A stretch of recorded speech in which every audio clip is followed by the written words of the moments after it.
Before the 32-bit console era, many of the racing games I played were more arcade in nature, but when the PlayStation, Saturn and N64 arrived, racing games changed. Before then, many racing games offered 2D or isometric viewpoints. While Sega had their pseudo 3D games with superscalers like Outrun, others represented their world with flat polygons. Then came the 32-bit era of consoles, and a whole new world of graphical possibilities opened up. Suddenly we had textured polygons with more detail and faster frame rates than ever before. So today I want to investigate the console racing games that changed everything.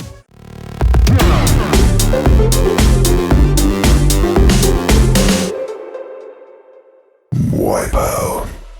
Wipeout truly shone in the PlayStation 1 era. It broke new ground by not only offering fantastic graphics, but it combined the superb futuristic aesthetics with a soundtrack licensed from some of the biggest dance acts of the day. This allowed it to lock into the UK's nightclub culture of the mid-90s. Many nightclubs hosted PlayStation booths, which was often cited as one of the reasons Sony was successful at enticing a whole new generation of mature gamers. But Wipeout wasn't just a gimmick, it was something different, something fresh, something that opened up a new dimension. While F-Zero was great, Wipeout felt much freer in movement. The courses twisted and turned, had real height and long falls into valleys, and when your craft jumped, I felt like I was really falling, and when you landed, the craft, despite floating, would often scrape the floor. But all the visual and audible thrills would mean nothing if the game wasn't great. So it helps that Wipeout is a great series that has endured and remained to this day. Plus, if you put the disc in a CD player and skip track 1, you had yourself an awesome dance album to listen to.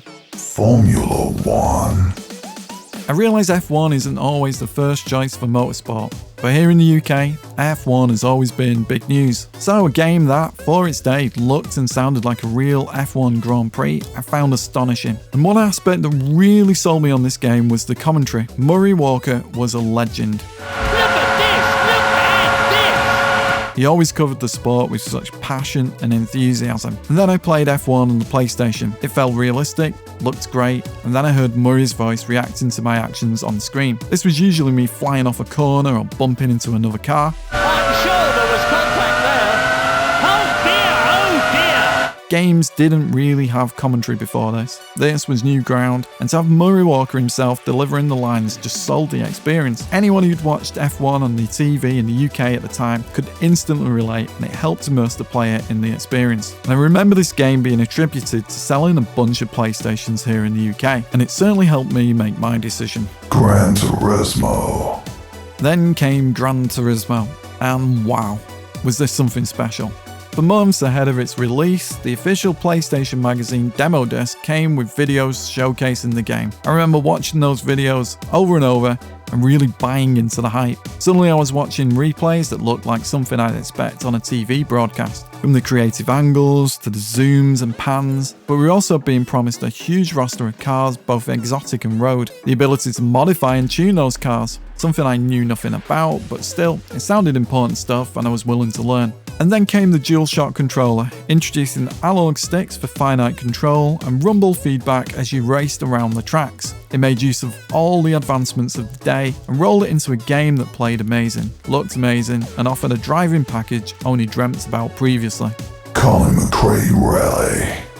Until I played Colin McRae Rally, I don't think I'd played anything quite so realistic and accessible. I first played this on a demo disc on the official PlayStation magazine, and this game played fantastic, handbraking around corners, speeding down straights, and what really stood out for the time was the mud attaching to your car as you powered your way through the courses. Of course, that mud looks a little blocky today, but at the time, this blew me away. I couldn't even drive at the time, but this is exactly how I imagined rallying a car would feel. But what really helped was the co-driver instructions. This was the first time I'd heard a game with such detailed audio input from Nicky Grist, who was also Colin McRae's actual navigator.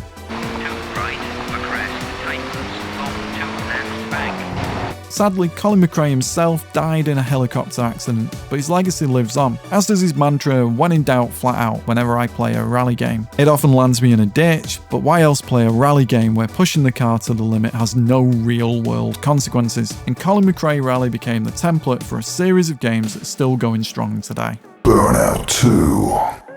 Yes, we're going to have to go right to ludicrous speed, because once you hit the boost button in Burnout 2, that's exactly how it felt, which is why I feel Burnout 2 was so groundbreaking. Never has a game given me such a buzz as I narrowly missed oncoming cars or dashed between vehicles. And if you're playing this game to its fullest by basically pushing your luck and taking the maximum amount of risk by driving on the wrong side of the road or power sliding around every blind bend, you'll feel totally on edge at every moment. So much so that narrowly avoiding a collision just got my heart racing even more. I'm wondering, was that luck or skill? And it's skill, of course, until you crash. For many people, the sequels to Burnout 2, like the third game or Paradise, are the peaks in the series, but I just didn't get the same feeling from those games. Back in 2003, however, when I first played this on GameCube, nothing compared to the speed this game delivered, and just playing to capture footage got me hooked once again. Outrun 2.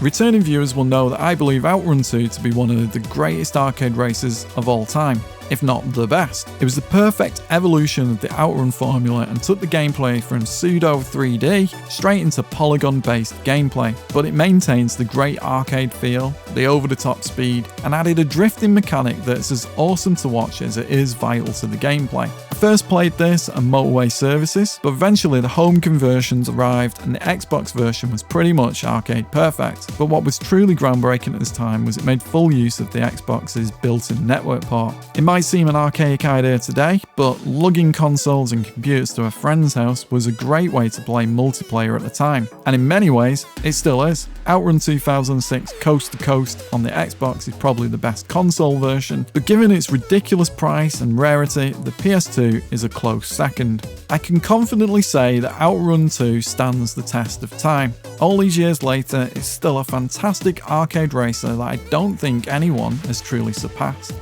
Project Gotham Racing 3.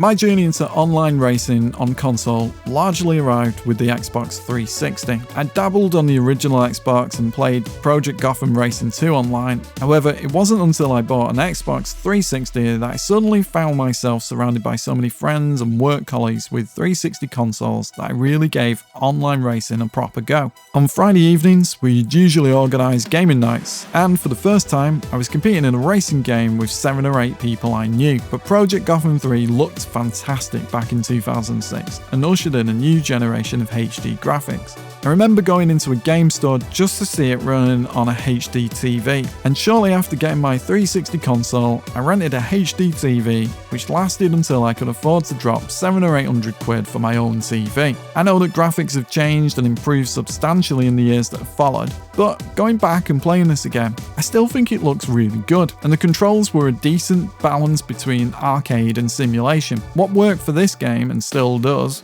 was the locations. Racing in decently photorealistic recreations of places I've been, like London, really sold the experience. But one feature I loved, which is no longer available, was Gotham TV Live, where you could just watch other online races taking place. I don't know of any game that does this in the same way today, but it's a feature I'd love to see more of. But maybe in a world of online streaming with things like Twitch and YouTube, it doesn't serve as much purpose. But I do miss these little things. In some ways, I don't feel the same attachment to racing games as I did during the late 90s and early 2000s. That said, Dirt Rally 2.0 became a little obsessive for me for a long time. I've enjoyed the Forza series, and there's been some good arcade races like Horizon Chase Turbo. But it was during the years beyond 95 towards the mid-2000s where I experienced the greatest buzz from racing games. It's when the graphical gains were the most obvious, when online play became a big deal, and it's when some of my all-time favourite racing games were released. But as always, I'm interested to hear from you. What were your favourite racing games? Which racing games are your all-time favourites? And is there anything you'd add to my list, as it's in no way meant to be definitive? As always, a like, share or subscription is very much appreciated, and a big thanks goes to everyone who has recently subscribed. Thanks for watching, and I hope to see you again soon.